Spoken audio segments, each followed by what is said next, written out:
E ó, tem muita coisa pra gente falar de bola aqui hoje, porque amanhã é o dia do Palmeiras se sagrar o campeão brasileiro. Amanhã o time do Abel Ferreira vai conquistar mais um título brasileiro de forma consecutiva.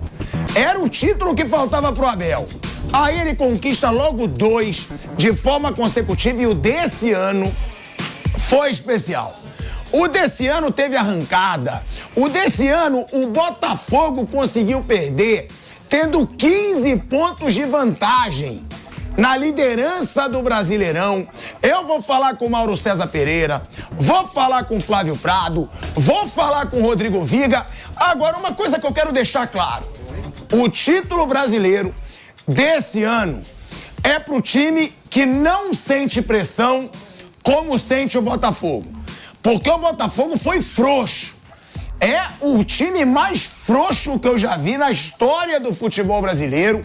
Sentiu pressão, não conseguiu lidar com a situação, saiu o treinador, chegou o treinador e o Botafogo conseguiu entregar. E comparando o Palmeiras com o Botafogo, é um time que sabe lidar com pressão. Comparando com o Flamengo, é um time que teve vergonha na cara.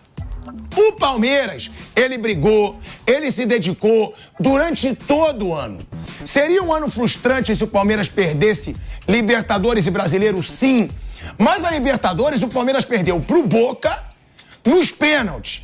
O Flamengo perdeu pro Olímpia, aquela vergonha. O Flamengo desse ano é uma vergonha. E aí, essa é minha opinião. Eu chamo já Mauro César Pereira, vou chamar o Flávio Prado. Mauro, é um Palmeiras campeão brasileiro. Pra mim, num ano que pode ser de despedida da Abel Ferreira, de acordo com a informação que eu tenho, e que o Botafogo entregou o título brasileiro, né, Mauro? O Botafogo tinha 15 pontos na frente. E o Flamengo, sempre com a sua falta de vergonha na cara, também conseguiu perder pontos bobos e sai desse ano com 7 competições, nenhum título, Mauro César Pereira. Primeiro assim, eu acho que esse campeonato, ele traz com ele um grande retrocesso no futebol praticado no Brasil, né? Não tem nenhum time que se destaque de fato, a pontuação inclusive do campeão será uma pontuação baixa em relação a outros anos. Se 2019 marcou uma virada para cima, com os times sendo mais cobrados, jogando mais futebol a partir de 2 equipes que se destacaram naquele ano, com 2 técnicos estrangeiros, mudando bastante aqui, colocando a régua mais no alto, né? Esse ano é o contrário, né? Esse ano é o contrário. O campeonato tecnicamente sofrível, uma temporada muito ruim.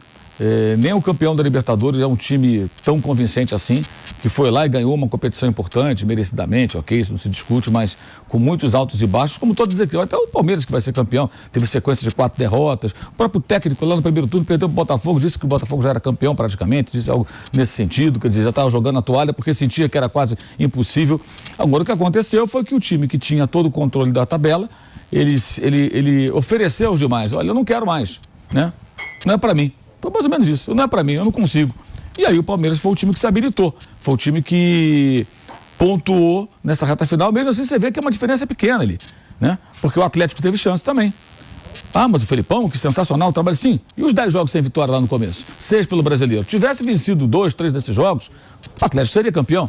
E o Grêmio do Renato? Não, mas o Grêmio veio da segunda divisão. 13 contratações e entre elas o Luiz Soares, o melhor jogador do campeonato, o cara que mais tem participação em gols, passes e assistências e gols marcados por ele na competição. O jogador mais caro do Brasil. O Grêmio tem a 4ª pior defesa do campeonato. Tivesse uma defesa razoável, o Grêmio não perderia certos jogos, não empataria certos jogos, teria mais pontos, poderia ser o campeão. E o Flamengo é um caso, assim, o Flamengo é um caso à parte, porque é a marca da indolência, da preguiça, da falta de seriedade, de tudo de ruim que o clube carrega e que, consequentemente, faz com que o Flamengo novamente decepcione. Mas a verdade, o mais curioso desse campeonato é o seguinte, Pilhado. Virou e aconteceu aquilo que todo mundo achava que ia acontecer no começo. Quando a gente começou a falar do campeonato, vai ser campeão ou o Palmeiras, ou o Flamengo, ou o Atlético. E no fim da história, por tudo que já foi colocado aqui, o Flamengo teve um ano ridículo. Era impossível imaginar que mesmo com Vitor Pereira e tal, que fosse conseguir fazer o que conseguiu. O Atlético se imaginava que fosse ser uma força, acabou chegando com uma força, e o Palmeiras era uma força, era um dos três. Aí o Botafogo, da mesma maneira que surgiu do nada, como o meteoro, também desapareceu. E o Botafogo está mais ou menos onde se imaginava. Aliás, está muito acima do que se imaginava, muito acima. O Botafogo, num primeiro momento, estou falando que a gente mesmo falou, ou pelo menos eu falei, não gosto de falar pelos outros, mas o que eu falei no começo do ano, seria um time para brigar lá embaixo, igual o Vasco, assim, ainda começo de safra, voltando à segunda divisão e tal. Então, surpreendente foi o Botafogo do primeiro turno. Foi um absurdo o que ele fez. E no segundo, meio que voltou para a realidade, só que excessivamente, exageradamente, e compensou com um grande trabalho do primeiro turno. Então, realmente, o que estava fora do lugar era o Botafogo. Isso tudo achatou, o nível técnico foi baixo e nós teremos uma média muito baixa de campeonato. Mas vai dar aquilo que todo mundo imaginava. Ou o Flamengo, ou o Palmeiras, ou o Atlético. Tá dando o Palmeiras. É a arrancada mais impressionante da história do Brasileirão, mas ao mesmo tempo, eu vou também chamar o Viga daqui a pouco no Rio de Janeiro, Mauro, é a maior vergonha da história do Brasileirão.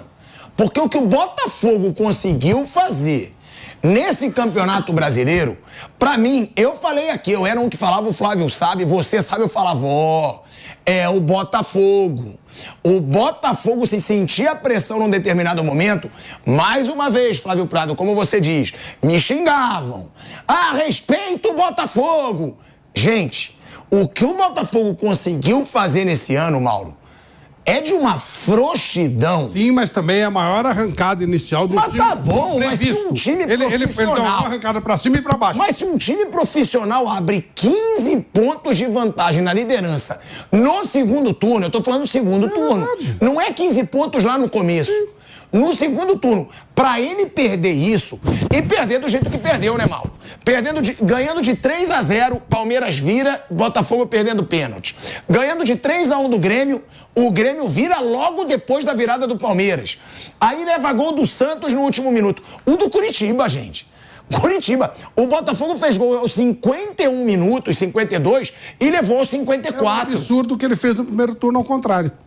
Sim. Como é que ele chega a 15 pontos? O time com o Botafogo consegue 15 pontos de vantagem. Também não dava. Flávio, mas teve torcedor que fez a tatuagem do título. Mas aí é com o torcedor. Só que é o seguinte, é tão absurdo o que ele conseguiu no primeiro turno como no segundo. Um pra cima e outro pra baixo. Ele conseguiu aquilo que os caras do Rio falam. Tem coisas que só acontecem com o Botafogo. Realmente ele faz a maior arrancada pra cima e a maior arrancada pra baixo. É um negócio muito louco. E aí ele ficou lá onde tá bom pra ele ficar. Foi frouxidão? Ou você acha que ou foi a mudança do treinador? O que você acha que fez o Botafogo passar essa maior vergonha pra mim da história do Campeonato Brasileiro? Bem, a gente falou sobre o Botafogo muitas vezes ao longo do ano, né? Primeiro, assim, eu acho que o Botafogo, quando estava lá em cima, muita gente não via jogo do Botafogo, via só o resultado. Aí, não, é o Botafogo, sensacional e tal, mas não via o jogo. Você falava isso? Eu vejo os jogos. E eu falava, olha, ganhou, mas no perrengue, sabe, sofrendo, o adversário criando chance, perdendo gols, o goleiro fazendo milagre. Não, mas ganhou. Esse roteiro não vai dar certo a vida inteira. São 38 rodadas, amigo. Não dá para imaginar que a sorte vai ficar batendo na sua porta, o goleiro vai estar inspirado, o atacante adversário vai perder gol feito até o final. 38 rodadas, né? Aí houve a saída do técnico. Eu acho que assim, aí tem uma ilusão aí. Se fosse o Luiz Castro, acho que não mudaria tanta coisa, porque foram 12 jogos com ele. E ele passaria pelas dificuldades. Que uma hora coisa que a bola não entra mais, o goleiro já não trabalha tão bem, o adversário já não perde mais o gol. Porque foram vários jogos assim. Palmeiras, Grêmio, São Paulo, Cruzeiro, Flamengo, jogos que o Botafogo foi amassado e venceu e empatou, né? E quando empatava era fora de casa. Em casa vencia todo mundo. Teve um jogo com o Bragantino. O Botafogo estava sendo muito ameaçado pelo Bragantino. O Bragantino perdeu um gol feito. Na sequência, o Natan, zagueiro que agora está lá no Napoli, o goleiro Cleiton, falharam o gol do Botafogo. Aí dá a saída e tal, o Bragantino fica meio baratinado, toma outro gol, 2-0, acabou o jogo 2-0. Falei, cara, incrível, tava o Bragantino madurinho o gol, de repente tá 2-0 pro Botafogo. Isso aconteceu várias vezes. Contra o Coritiba, contra o Internacional em casa, jogos que o Botafogo não estava jogando bem, fez o gol e venceu. Contra o Flamengo, o Gabigol perdeu gol adoidado no primeiro turno. No primeiro turno do Maracanã. Então foi um roteiro do primeiro turno que tudo dava certo, né? Aí tem a derrota pro Flamengo. Aí você começa a perceber a falta de estrutura do Botafogo, estrutura emocional e de entendimento do campeonato, que é pensar, estamos na liderança, mas esse campeonato é longo, ele é traiçoeiro, a gente vai passar por uma turbulência. É como pegar um avião daqui, sei lá, para o Japão, do outro lado do mundo. Uma hora você pode pegar uma turbulência no voo, difícil, no voo de cruzeiro. Vai ter uma turbulência, de repente pode ser forte a turbulência. Aperta o cinto e sai, amigo. E o Botafogo achou que ia flutuar tranquilamente rumo ao campeonato. Quando veio a derrota do Flamengo, já teve a reação do técnico de então, Bruno Lage, que entregou o cargo na coletiva, um negócio absurdo. E o Botafogo fez o quê? Não, convencemos ele a ficar. Ali já era para ter discutido internamente o que estava acontecendo. E o time começou a cair, o que era mais ou menos previsto, jogaram a culpa toda no técnico, fizeram uma bobagem, demitir o técnico, porque os jogadores queriam o auxiliar como treinador, efetivaram o rapaz, lá o Lúcio Flávio, sem a menor condição para assumir um time naquelas circunstâncias. O time piorou com o Lúcio Flávio, e perdeu, aí a coisa foi para o espaço. E o dono do clube, o dono do time de futebol, aliás, o John Textor, que é um americano, de quem a gente deveria esperar uma visão mais equilibrada, ponderada, fria, do homem de negócios, né?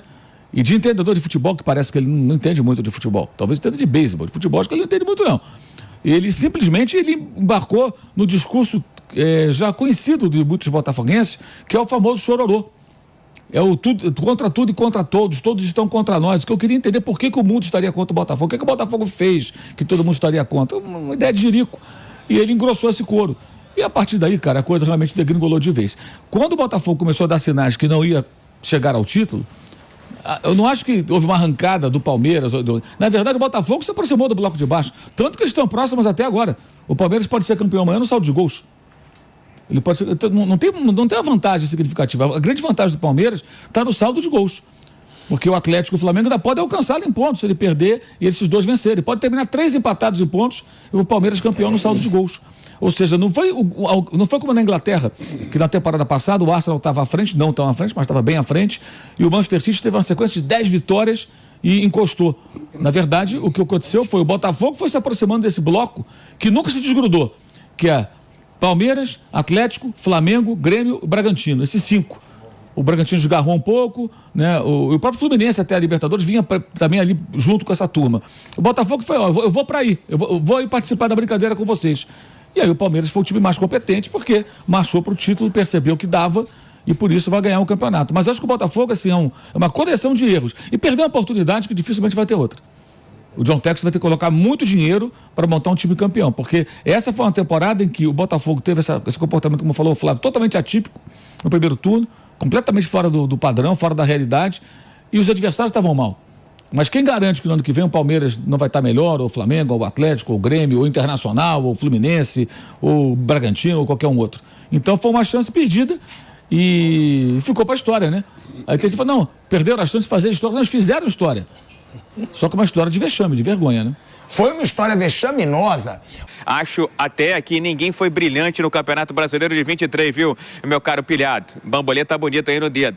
Porque se tivesse sido um pouquinho melhor, Palmeiras já teria ultrapassado a milhão a equipe do Botafogo, Flamengo também e Atlético também. Agora faltou o Botafogo entender, viu, pilhado, como é que se joga um campeonato por pontos corridos. Se você faz um primeiro turno brilhante, é praticamente impossível você manter a toada abatido o ritmo de apazão no segundo turno. Então faz ali o feijão com arroz, e já que é cercado de complexo de vira-lata, pessimismo, negativismo, faz o feijão com arroz, empata aqui, ganha colar, se perder, perde uma ou duas, que garante o título. Mas não foi essa receita de bolo que o Botafogo seguiu, e também concordo com o Mauro. O destempero e a derrota na partida contra o Palmeiras, acho que foi a virada de chave para a derrota emocional do Botafogo, viu, pilhado?